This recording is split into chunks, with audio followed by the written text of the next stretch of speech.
नमस्कार, मैं हूं पीहू और आप देख रहे हैं लोकमत राजस्थान। जब दुनिया भारत की अर्थव्यवस्था को लेकर सवाल उठा रही थी कि क्या भारतीय अर्थव्यवस्था मर चुकी है, तब भारतीय बिना किसी शोर शराबे के अपने तरीके से देश की रफ्तार बनाए हुए थे, या कहूँ कि शॉपिंग करने में बिजी थे।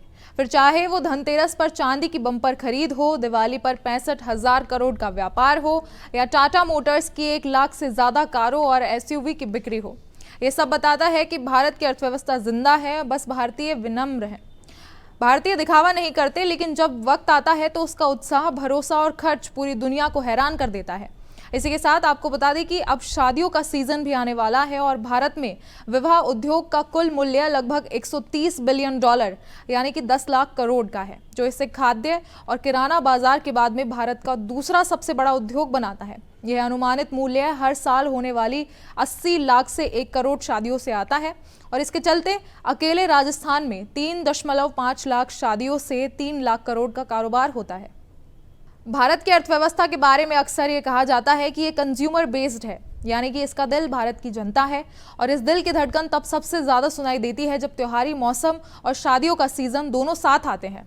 अब इस साल की तस्वीर भी कुछ ऐसी ही है। दिवाली खत्म होते ही राजस्थान से लेकर तमिलनाडु तक बाजारों में जो रौनक दिख रही है, उसने साबित कर दिया है कि भारतीय अर्थव्यवस्था को किसी विदेशी निवेश से नहीं, बल्कि भारतीयों के विश्वास और संस्कृति से ताकत मिलती है। और 1 नवंबर से शुरू होकर 11 जुलाई तक चलने वाले महाविवाह सीजन में व्यापारियों के चेहरे पर मुस्कान लौटा दी है। इस समय में 64 शुभ मुहूर्तों के साथ ही 3 से 3.5 लाख शादियों का अनुमान लगाया जा रहा है और यह अनुमान सिर्फ रस्मों का नहीं, बल्कि अर्थव्यवस्था को पुनः जागरण करने का भी मौसम है। इसके चलते राजस्थान के 18,000 मैरिज गार्डन महीनों पहले ही बुक हो गए हैं और हर शादी में 8 लाख से 2 करोड़ रुपए तक का खर्च होता है और हर इवेंट में सैकड़ों लोगों की भागीदारी और लाखों लोगों को अस्थायी रोजगार भी मिलता है।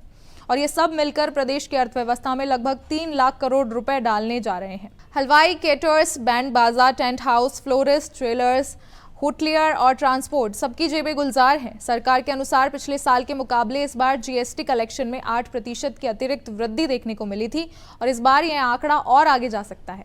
इस धनतेरस पर भारत में 40 टन चांदी बेची गई थी, जो पिछले साल के मुकाबले दोगुनी खरीदारी थी, वो भी तब जब दाम भी दोगुने थे।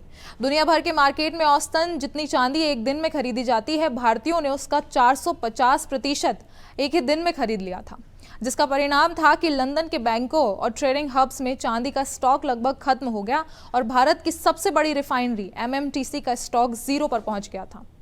Confederation of all India traders के सर्वे के अनुसार इस साल दिवाली में 65,000 करोड़ रुपए का व्यापार हुआ था। सोने चांदी के व्यापार का हिस्सा लगभग 10% यानी कि 6,500 करोड़ रुपए रहा। लाइटिंग, कपड़े, मिठाई, डेकोरेशन और डिजिटल गैजेट्स, हर सेगमेंट में रिकॉर्ड तोड़ बिक्री हुई थी। यानी भारतीयों ने यह दिखा दिया था कि अर्थव्यवस्था में जोश बना हुआ है। और अगर ऑटोमोबाइल सेक्टर की बात करें तो टाटा से लेकर मारुति तक रिकॉर्ड तोड़ बिक्री हुई है। इस साल दिवाली तक 45 लाख वाहनों की बिक्री दर्ज की गई है और टाटा मोटर्स ने अकेले 1 लाख से अधिक कारें बेची थी, जो पिछले वर्ष से 33% अधिक है, जिसको लेकर federation of automobiles dealers association का कहना है कि यह अब तक का सबसे बड़ा त्योहारी सीजन सेल रिकॉर्ड रहा है। जब आईएमएफ और वैश्विक एजेंसियां भारत पर मंदी की आशंका जता रही थी, तब भारतीय उपभोक्ता बाजारों में लाइन लगा रहे थे, चाहे वो सोना, चांदी और गाड़ियां खरीदने में। और भारत की हर खरीदारी ये कह रही है कि भारतीय अर्थव्यवस्था कमजोर नहीं, बस भारतीय थोड़े से विनम्र हैं। भारतीयों के जीवन में संस्कृति और उपभोग विरोधी नहीं है, बल्कि साथ साथ चलने वाले एक पहिए हैं। तो इसको लेकर राजस्थान से दिल्ली तक, छोटे कस्बों से लेकर महानगरों तक, हर जगह लोगों ने अपनी क्षमता के अनुसार खर्च किया था, जो दिखाता है कि भारत की ग्रोथ का इंजन अब किसी सरकारी योजना पर नहीं, बल्कि आम जनता के विश्वास और क्रय शक्ति पर चलता है।